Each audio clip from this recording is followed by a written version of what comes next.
Ano kayang ibig sabihin nito? Asan? Hala! Barahangon ka mo. Barahangon ka mo. Parang daw. Nakakatakot yung mukha to. Taka to, may manika siya to. Kaya nga, ayan o. Kulay itim. Ala ka, kinulam pala niya yung mga kabarangay natin. Yung, uy, mga katabs. Delikado to. To.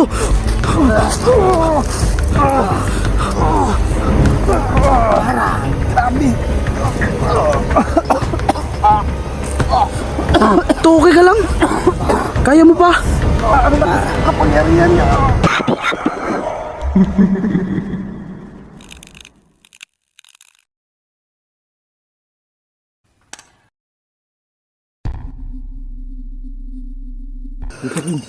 Hintayin mo ako to. Bali mga katabs, ito yung nakakagulat no. Mahigit 100 na ang nabiktima ng nilalang na yun. Kaya hinahanap namin ngayon. Sino bang nag-report sa'yo to? Si Aling Biling. Si Aling Biling? Siya yung nag-report sa akin na meron daw nilalang dito sa... Yung pumunta kahapon dun sa bahay nyo? Oo, siya. Siya yung nag-report sa akin. Na meron daw dito sa Area 57 ang nanggagambala at pumapatay ng mga tao. Ako? Kaya tutudasin na natin ngayon. Hanapin talaga natin yun. So samahan nyo kami mga katabsa. Tayo. Dahan-dahan lang dito, Kings. Hinahanap natin yun. Ingat ha. Sige to. Dito tayo. So ito, sobrang laking lupain mga katabs. Ayan o. Punong-puno ng mga damo. Na patay na damo no, Kings no? Oo. Grabe nakakatakot dito mga katabs. Tabi-tabi po. Sana hindi tayo mapahamak dito no, sa ginagawa natin. Kasi napakadelikado sa mga bata. Wag na wag niyong gagayahin yung ginagawa namin. Kasi baka mapahamak lang kayo. Ano ba yun? Banda. Yes. Ano ba yung naririnig mo? Parang may kalustos eh. Kanina pa kami naghahanap mga katabs na. Ano talaga hindi kami mapahamak dito. To, mukhang may kaluskos Ha? Narinig mo? Kaluskos? Oo. Nagbabago yung ano. Yung flashlight natin. Nagloko. Nagloko yung flashlight mga katabs. Ano kayang ibig sabihin nito?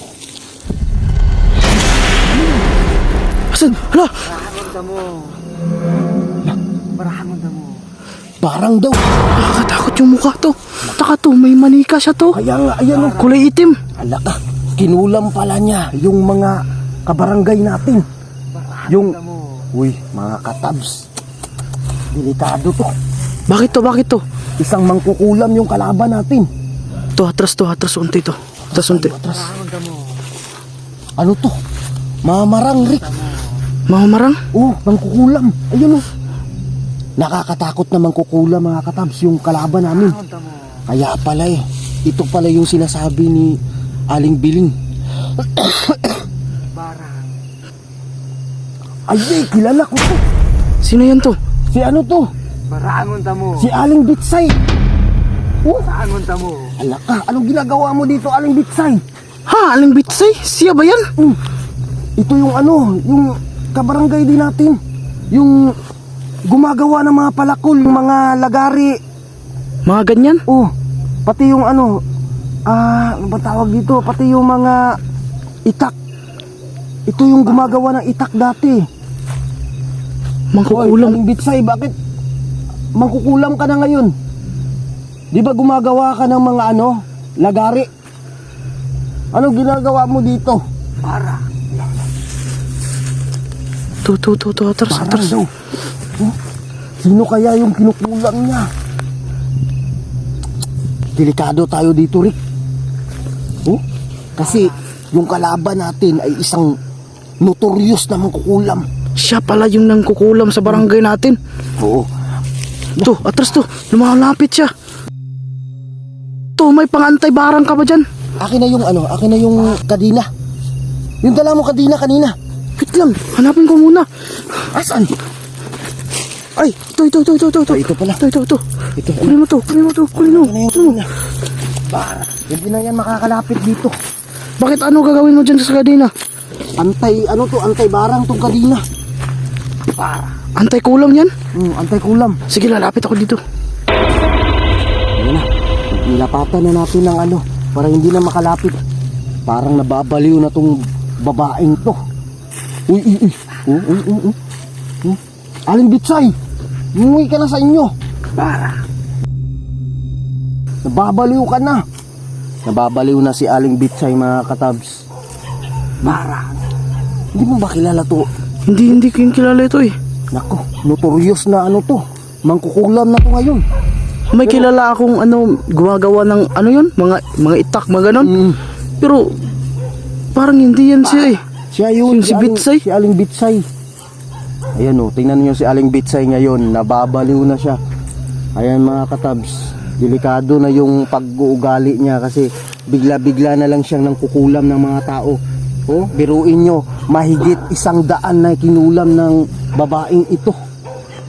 Oh, tapos lagi siyang nagsasabi na barang. So napakadelikado itong nilalang na ito. Hindi na ito tao, Rick. Bakit? Mythical creature na.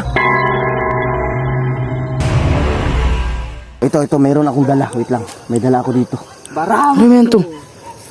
Barangon daw tayo. Ito yung sinturon ng kalapati.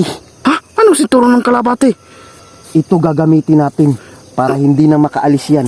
Anong gagawin natin dyan sa sinturo ng kalapate? Natin sa liig niya, iganon natin sa liig, tapos mangingisay na yan pag malagay na itong sinturon ng kalapati. Paano nga eh, di tayo makalapit. Ito gagawin natin. Uurasyonan ko siya. Lapatan ko siya ng matinding orasyon. Yayariin ko na to, Rick. Sige, tudasin mo yan to. Sige, doon ka banda. Para makita ng mga viewers natin na nangyari ito. Babarangin kita. To.